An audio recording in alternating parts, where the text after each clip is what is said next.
One thing I certainly miss now I'm a gamer in the modern world is the importance of magazines and their demo discs. I used to visit our local shops almost every day to see if a new magazine had arrived, and I would probably stand there and read the whole thing, unless of course it came with a free demo CD, in which case I would run home and plead for money like the disc held the secrets to a cure for a life-threatening disease.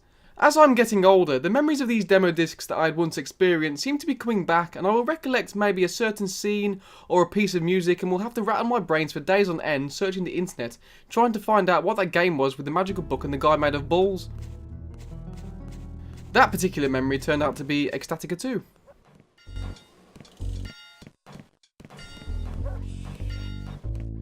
Another gaming memory I always had was of a Half-Life mod which had dinosaurs in it and a simple name, and after figuring out that it was Gunman and that not many people had reviewed it, I thought I might as well. According to Wikipedia, Gunman Chronicles started its life as a mod for the original Quake before setting its sights on Quake 2 and finally landing on Half-Life's Gold Source engine in 2000. The game begins paying homage to its pseudo-predecessor by having you arrive at work via a monorail, although here it's clear from the offset that we are living in a futuristic world as outside of our very small window to conceal the skybox, we are made aware of the space station that our vessel appears to be traversing. On our lengthy sightseeing tour, we are presented with intercom-based announcements setting up the initial plot. Aliens have been inhabiting planets and the titled gunmen have been sent to keep them at bay. And as a gunman yourself, that's really all the motivation you need to be dropped into an environment where things need shooting in the face.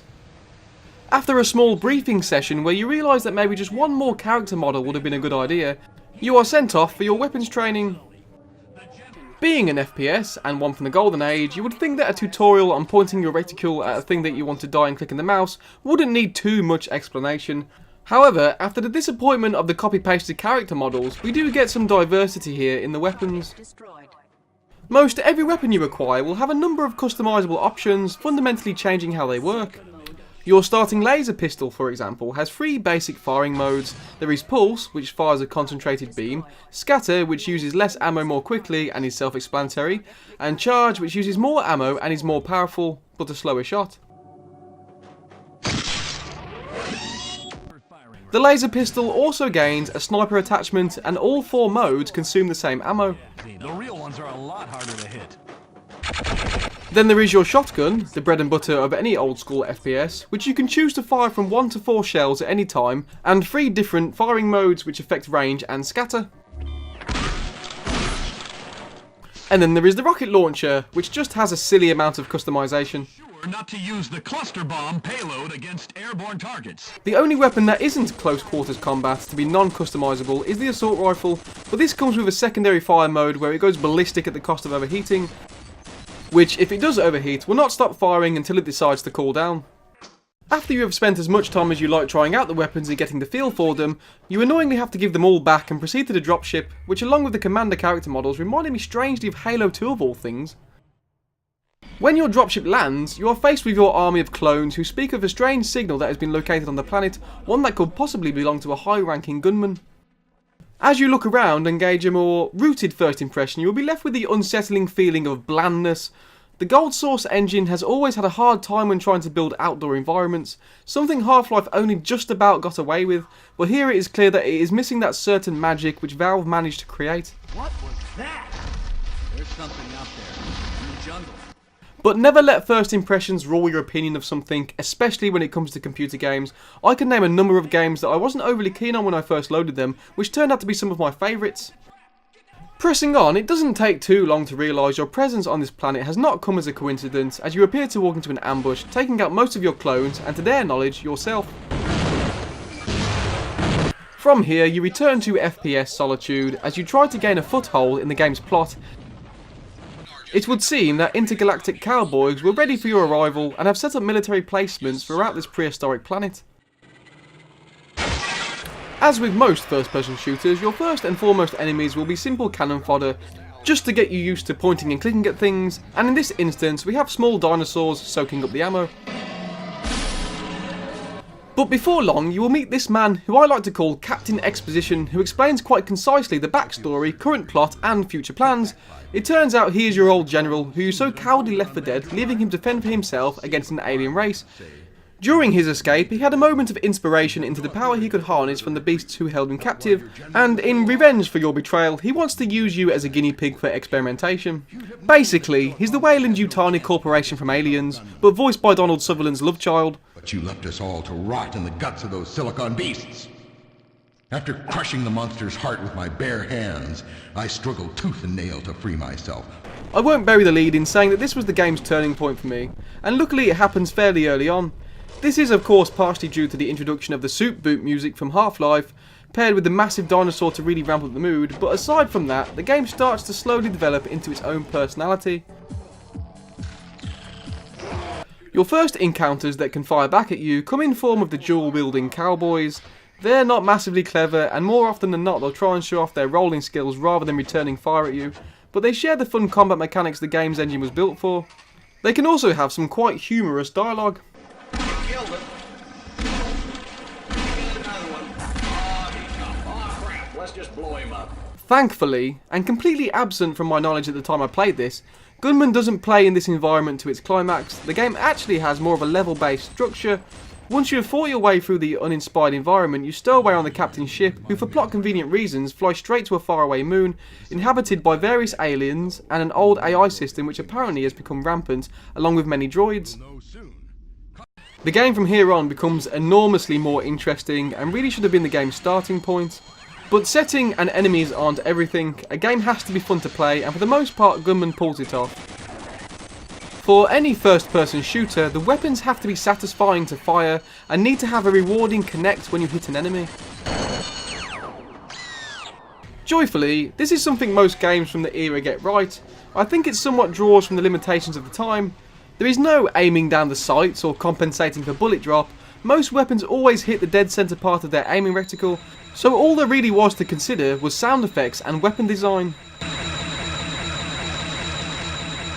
And whilst we're on that subject, I think that's one of the things I like most about this game, the sound.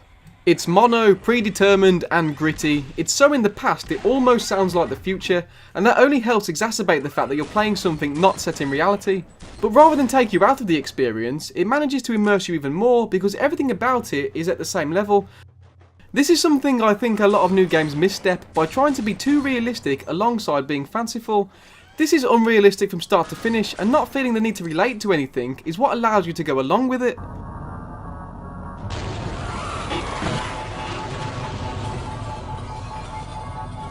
Let's take a look at the assault rifle for example. It looks like a cattle prod and sounds like it fires rusty brake discs into a fridge full of toasters, but it fits in well with the setting and is always fun to shoot.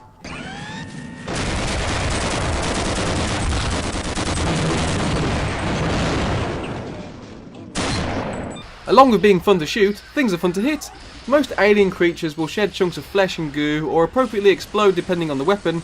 Robots emit sparks and electrical bolts, and will make pleasing beeps and squeaks. The AI isn't too clever, but the combat is so frantic that it really doesn't need to be. Things just run at you and you shoot them.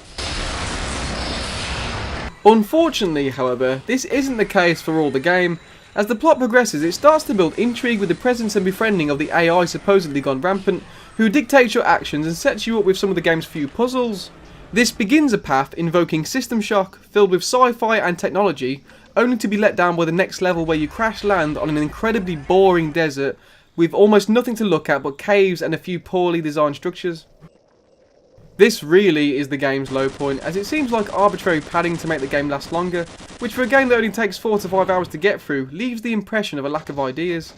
Along with being a dull slog, this part of the game also has you driving around in the world's loudest tank.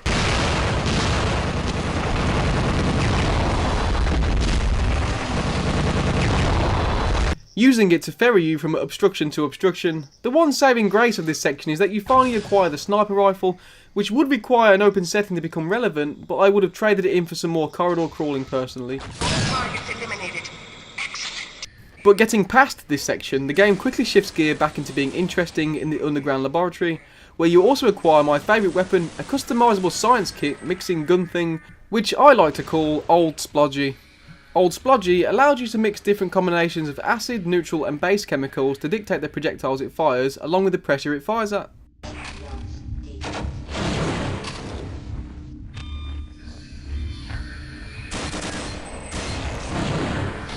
The game from here on is a blast to play right through to its climax, and even sees it through with its plot, including having you meet your AI companion in physical form, who always leaves an encounter in the most hilarious way possible. I must return to work. I'm building a drone. Gunman is an odd little game. It seems to draw its inspiration from so many different places it fails to obtain its own identity.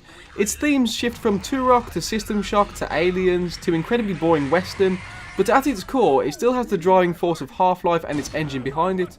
I had a little look into the Rewolf company who made the game. It seems they were a very small crew of people primarily working in the modding community who came together to craft Gunman, and only Gunman. It's pure conjecture, but I imagine that each person involved wanted to bring their own idea to the table, and due to time restraints or lack of pure direction, it became a little bit of a mismatch. It kind of feels comic book-like and episodic, something that had a much larger scope condensed down into a quick and easy package, leaving out a lot of potential.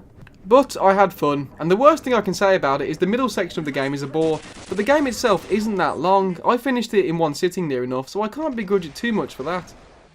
It's certainly something to check out if that's your kind of thing. It's very cheap to pick up and really easy to get to work. I made a previous video on just how to achieve that. So if you're bored on a Sunday and fancy some old school shooty goodness, you can do a lot worse than Gunman Chronicles. As always, thank you very much for watching my video, I do appreciate that, and do leave a comment response below, or maybe share a memory about Gunman Chronicles. I can't for the life of me think of another person who's played it.